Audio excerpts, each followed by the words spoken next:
Welcome back to Celebrity Radio. It's Alex Belfield talking to some of the country's biggest stars and some of my favourite people. And we've got one for you today. A lady I've loved for over 30 years, the star of magic, the only female star of magic really in Britain ever, is Debbie McGee. And she's starring at the Grand Opera House in York in the brand new pantomime Aladdin, which is meant to be the biggest and best ever. Congratulations. How are you, Debbie? Yes, I'm fine, thank you, Alex. Yes, what's lovely is Paul and I did the Panto at the Opera House in 1995, would you believe?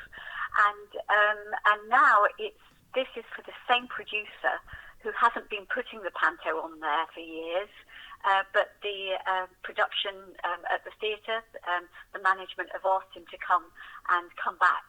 So yes, so they're, as they say in the business, they're throwing a lot of money at it.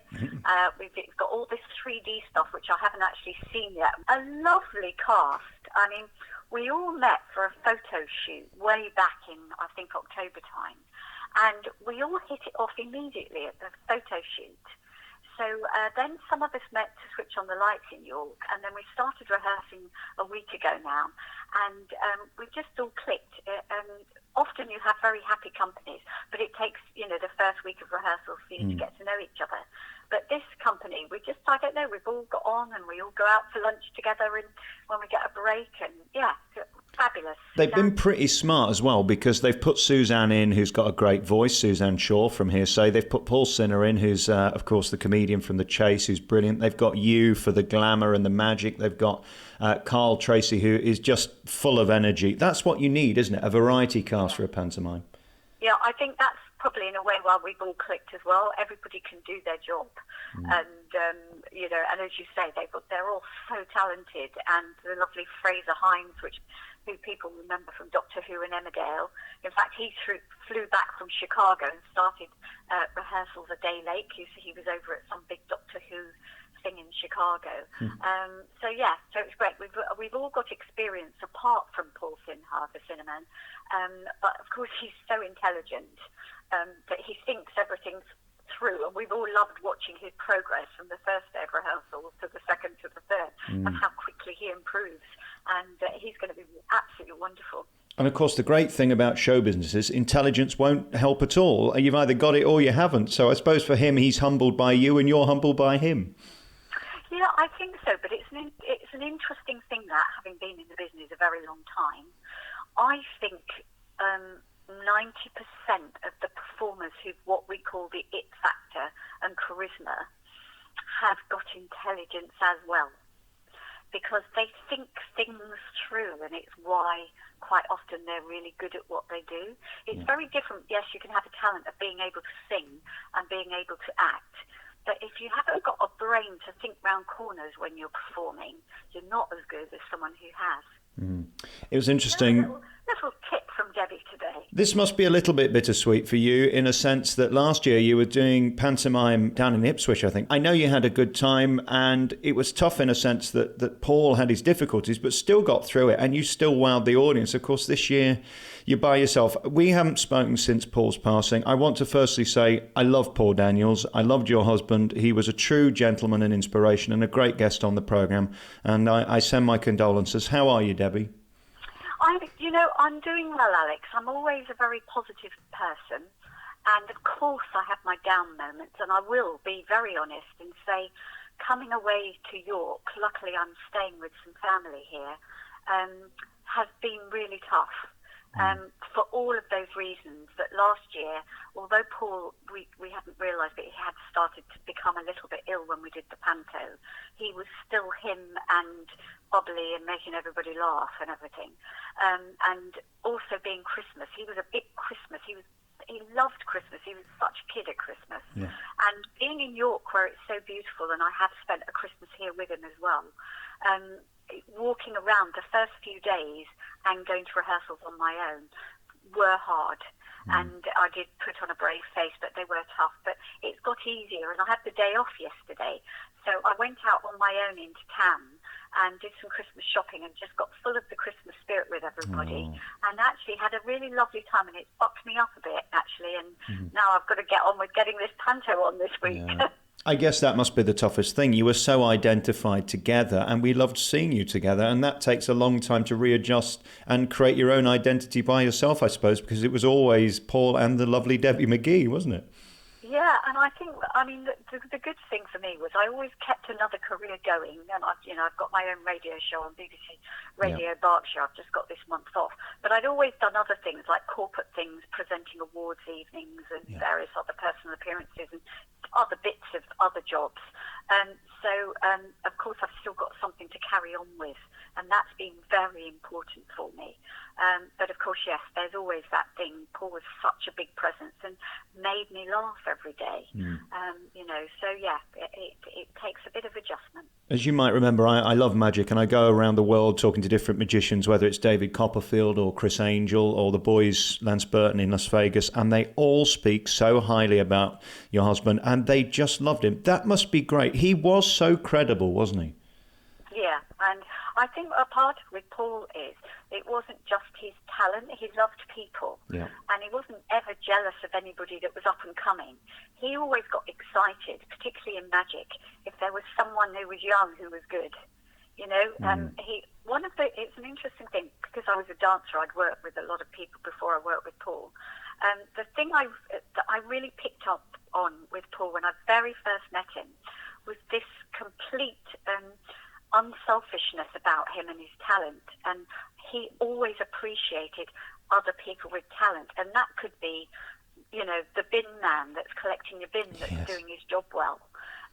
Paul just loved people, and I think that's why they loved him back. And he was effortlessly charming on stage. I saw you last about a year and a half ago in Derby, and it was a wonderful show, full production. And again, not the big whizzes and bangs that they go for in Vegas, just Paul, his gags, you, and a few tricks. And it worked. It was genius.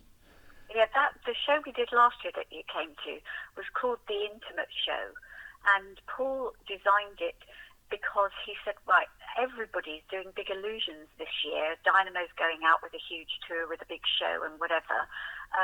So why don't we go to the opposite end of the spectrum, and we'll treat it like we're going to a party every night. And you were there, and that's exactly what it was like, wasn't it? And we sold out everywhere. Really wonderful. What an amazing legacy. You must be very proud. We wish you all the best. Are you looking forward to Christmas in terms of the Panto, or are you kind of dreading it being the first Christmas without Paul? I'm really trying to look forward to it, because I had so many fantastic Christmases with him. And so what I've done this year is I'm doing something that I've never done before. And my family are coming up from the south. We've all booked into a hotel in York for Christmas Eve and Christmas Day, Christmas night. And so we're all going to be at this hotel for Christmas Day, and I'm sure that we'll all still have a lovely time just remembering the ones that aren't with us. And again, to be in York is lovely too, because it's such a beautiful place. There are so many dumps in Britain, but that's a gorgeous theatre and a beautiful town, isn't it? It is, aren't I lucky? Yeah, what a great gig. The show itself, they're saying the biggest ever. I'm presuming that Aladdin is going to have all the whizzes and bangs that we look forward to. It's certainly got a good cast, a talented cast. What do we get in terms of the production itself? Well, they put the set in yesterday, so I haven't seen it yet. We've just been rehearsing in the rehearsal room. But I've been told that, all the costumes are new.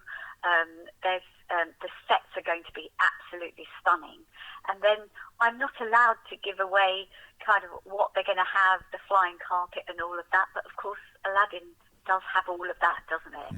So I'm sure that whatever they do, it is going to be sort of bigger than and better than anything that the Opera House has had before.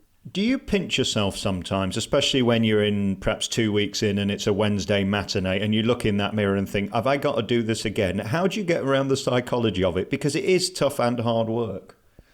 It is, but I've always loved performing, and that has never been a problem. Getting to a gig is sometimes the problem, which here I haven't, because I haven't got to travel. But I get this kind of real buzz minutes before I go on stage that I can't wait to get out there. And even on a day, especially over Christmas in Panto, and you're tired and you might have had a little bit too much to eat and drink the day before, there is still that buzz. And once I get that, you go on and everything else is forgotten and you just have a great time. So I'm very lucky that I never really seem to need to wind myself up. But if I do feel a bit flat, I've got different techniques of breathing that I watched Baryshnikov do when he was guesting with the Royal Ballet years ago. Of this, you might have seen Madonna do it sometimes, where you do this huffing and puffing, and then you run on the spot, and then you get faster and faster and faster, and then you walk on stage slowly. And Paul used to do that as well. If we were tired and we were on tour, we used to stand in the wings on either side of the stage, because we'd enter from different sides, looking at each other, and as they were playing the overture, we'd start trotting on the spot, getting faster, and like being in a race. And then when it was our cue, suddenly you kind of breathe out and walk on, and it does create a presence as well. It gives you something, and I think your audience pick up on it. So that's what I'll be doing on the days I'm tired in Panto. I'll be having a good old jog on the spot. You're so likeable and lovable. I wonder 9 months after Paul whether the affection you've received from the public is the reason that you're able to do a Panto this year. It was extraordinary, wasn't it? The warmth that you received and the kindness from the public. Oh, just totally overwhelming. It was fantastic, and still continues, and I'm still getting letters. And what's so lovely for me, Alex, and as you said, with having, it feels like people have kind of just taken me into their hearts. I just go shopping anywhere now, and people, and this happens all the time, just come up and give me a hug. They don't say anything. Or they'll come up and say they want to say something about Paul, or that they're sorry, or whatever. But the most amazing thing is in my village, it happened first of all. One day I was queuing up in the post office after he died, and this older lady came up and just gave me a hug and walked out. And that was the first time, and I was kind of stunned and taken aback and thought, wow, this is very special. But since then, it's happened not every day, but a lot when I'm out and about. And I almost can't believe it. It's just wonderful. People have been incredible. And as you say, yeah, it's really helped me to keep going. And the fact that he was so loved, because he loved all of them. He loved his audience. And again, in such a cynical PR world where everybody's fighting for Twitter followers, you didn't have that. You just had a TV show that people fell in love with for 20, 30 years. And you can't buy that, can you? That being in people's homes. You were family to people, especially people like me of my generation. Yeah, and I think that's really what's so lovely for me. For Paul, it was that as we grew older, our audiences started bringing their children with them and their grandchildren with them who weren't alive when our programs went out. But now we have a fan base of younger people that never watched the TV shows, but they'd see us on YouTube, but would come to the live shows. So it's fantastic, isn't it? I'm really lucky. And then that thing of waking up in the morning and finding yourself on the front of all the papers, that's another thing that someone like me will never experience. Does that ever become normal? No, I don't think so. Yeah, that was all quite surreal. Yes, it was, I don't know, it just was totally unexpected. And I suppose because Paul and I are people that, show business was our job. Yeah. And yes, it's quite normal for us to mix with people in show business that other people would love to get to meet. Yeah. But to us, that was the norm. Yeah. But we never ever thought of ourselves as being particularly famous.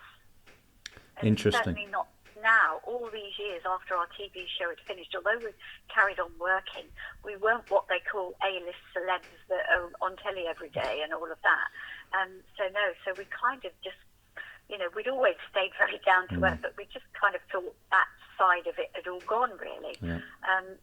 So really, really quite amazing. You can see Debbie McGee in Aladdin at the Grand Theatre in York. It opens on the 9th of December. That'll be this week through January the 1st. A beautiful theatre in an amazing time. Starring Suzanne Shaw from Hearsay as Princess Jasmine, Paul Sinha, who we're going to talk to in a moment. Debbie McGee, of course, as we say, star of magic and, the leading lady of magic in Britain and will never be replaced. And, of course, Fraser Hind as well, all appearing in Aladdin at the Grand Theatre in York. Debbie, thank you so much for your time. No, thank you too. Bye for now.